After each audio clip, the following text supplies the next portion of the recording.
What it is, YouTube muscly folks. Today I felt strong as shit. It's deadlift day. It's kind of a crazy, chaotic day. It's like the first day of early voting here. I always early vote immediately so I don't get stuck in some line later on and then ultimately give up and run off or something. So I went ahead and knocked that out. Had the client right before that too, so I was just kind of scrambling into the workout. I'm full of piss at this point, thinking like, when am I going to take a piss? Is it going to be like later or right now? And then I'm like, let's do it later.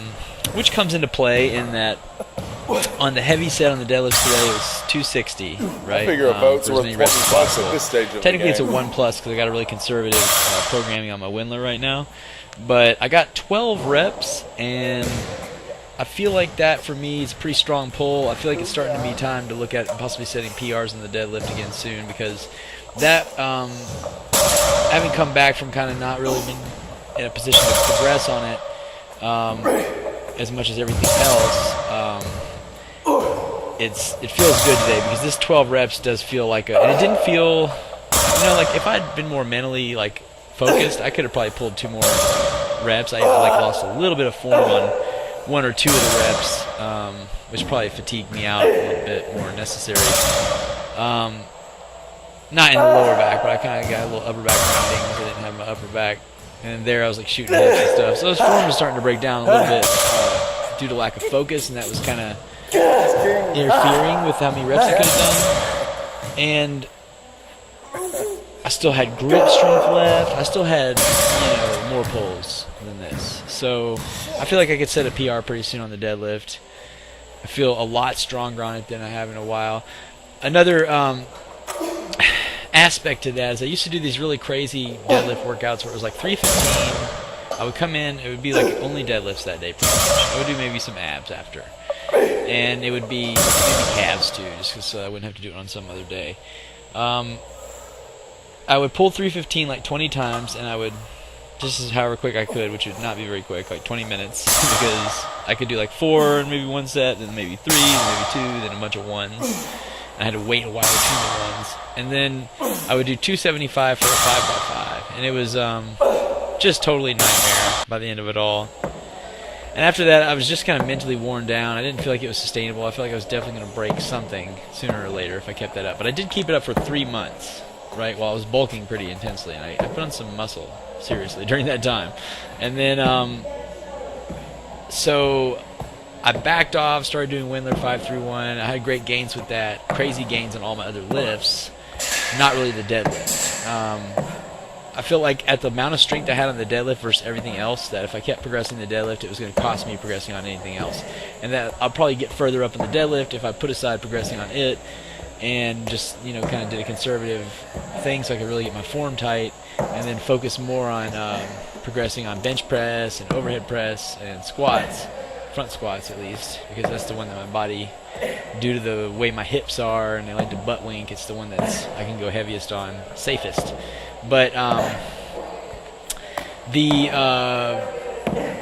body parts, I guess, related to the deadlift, had enough time to recover and really kind of, they got to the point where basically what's weird is now no matter what my working set is on Windler, like it always feels like a joke on a certain level. 260 feels like a joke, but it's not a joke. It's a heavy ass weight, and if I sit there and pull it as hard as I can, like what it does to my body is unmistakable. I mean, it's actually different than pulling 315 or whatever a whole bunch of times until my brain is numb.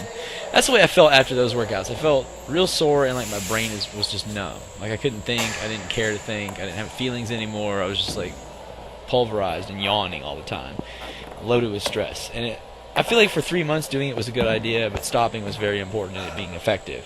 But what it basically did was it made my conditioning on deadlifts so high that I just never feel stressed by them like I do everything else. I feel way more stressed about overhead press, I feel way more stressed about bench press, and I feel way more stressed about squats than I do about deadlifts. And just because the deadlifts, I feel like it's like the least injurious lift. I feel like it's like in some ways, like the things that the deadlift puts in danger are better than the things that the other things put in danger. Like squats put your knees, and that kind of stuff in much more threat.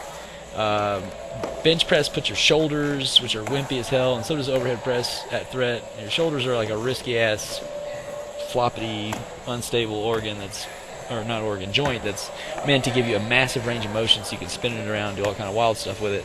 When you're trying to do a straightforward back and forth task with a lot of strength, it's kind of a disadvantage because it's not a very secure joint. It can easily break. When you're doing deadlifts, you're locking all the sensitive joints. Like the knees are only getting to 45 degrees, or whatever. I don't know exactly if it's 45, but some less than, not all the way down to where you're putting stress, like bending tendons, over the knee and that kind of stuff. And, your hips is the only thing that's really flexing more. Your hips. And your hips are strong as hell. And they can take a lot of damage and repair themselves much more effectively, and they're meant to be the center point of like all kinds of. They're meant to deal with massive loads, and they deal with massive loads when, like for example, in these depth jumps, I'm taking my body weight times whatever. These are really, you have to edge into them, because the first day I did them, I did feel like get hit by a car the next day, but I felt like I adapted in just the one day. But so from having that berserk crazy deadlift phase, I feel like now it's given me more strength on the deadlift, because I can really just kind of ham out on one set and experience what would be kind of a max effort. Maybe look at it on a rep range calculator and watch that number rise, and if that's rising, then it's starting to be time to look at a new PR if there's a good time for it. I mean, you think PRs are good to do, like when you have a tweak in a body part that's not related to that lift. Like, that's a good time to PR in your training. Like, let's say you got a leg tweak, and you can't do deadlifts and squats, and you got to do like some light stuff, Let's say that's your scenario. Then make a bench PR. You're not going to be able to go hard in the deadlift and squat. Your body's going to have a lot of leftover energy. It's not really getting the expend, and it'll probably naturally try and apply that to the heavy lift that actually is worth the time, and that's going to go onto the bench press.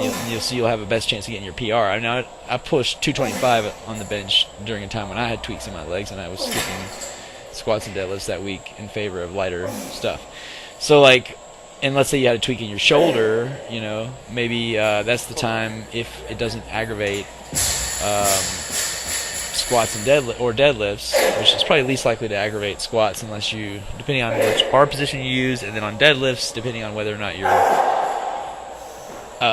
the part of your tweak, the area that's tweaked in your shoulder affects just stabilizing the bar without really having to rotate too much. The deadlift is minimal on your shoulders, but there's possibilities that certain tweak orientations could make you, really sensitive and feeling pain during that particular movement pattern. So, like, if you can just PR out when you got a tweak or something, that's kind of probably the right time to set the new records. But I feel like the deadlift PRs for me are about to start raining out of the sky. I think getting this callus worked out, and then getting my form cleaned up a little bit, and then getting stronger in other areas, putting on some lean muscle, has made it realistic for me to keep rising. Whereas I had hit a brick wall, definitely, during the time when I did that. It was weird because I did that extreme workout for 3 months. I got PRs like every month, like on a day that I planned, and I never missed them, no matter what it took. And it took a lot. And